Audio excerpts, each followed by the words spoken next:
S'na thoni për një grua që nuk e fal në rregull namazin. Ca i fal e ca si fal. Kjo grua duhet mësohet. Duhet të këshillohet, duhet të nxitet. Pse i fal ato ca? I fal ato ca se i bindet Allahut. Po ato ca tjera që i fal, i bindet shejtanit. Nuk bashkohet midis këtyre dyje, nuk duhet të bashkohet. Nuk duhet të bashkohet me këtyre dy bindjeve. Sidomos në ato çështje të cilat janë madhore. Namazi është shtylla e fesë. Rrezikon të prishet ndërtesa kështu. Duhet me mësu të njëri, me eduku me edukatën islame, namazi është shtylla e fesë.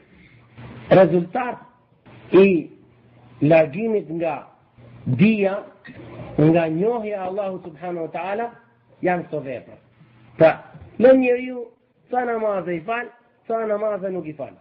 Se nuk ka arrit dashurinë e duhur tek Allahu subhanahu wa taala.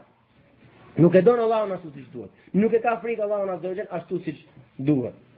Që nuk e ka çetën shumë të madhe në zemrën, në shpirtin e saj, i bën çetët të vogla. Po ti flasësh, për shembull, tregonte, e kishte imponuar gruan të falësh, do të falësh se s'bën, do ta vesh çamin se s'bën.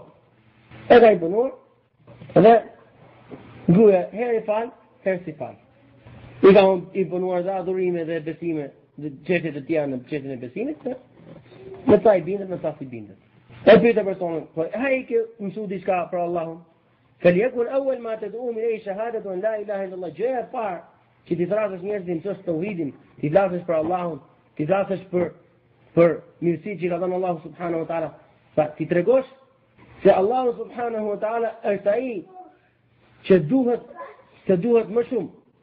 Dhe kështu i rrit dashurinë ndaj Allahut subhanahu wa taala dhe personi ndryshon jetën e tij.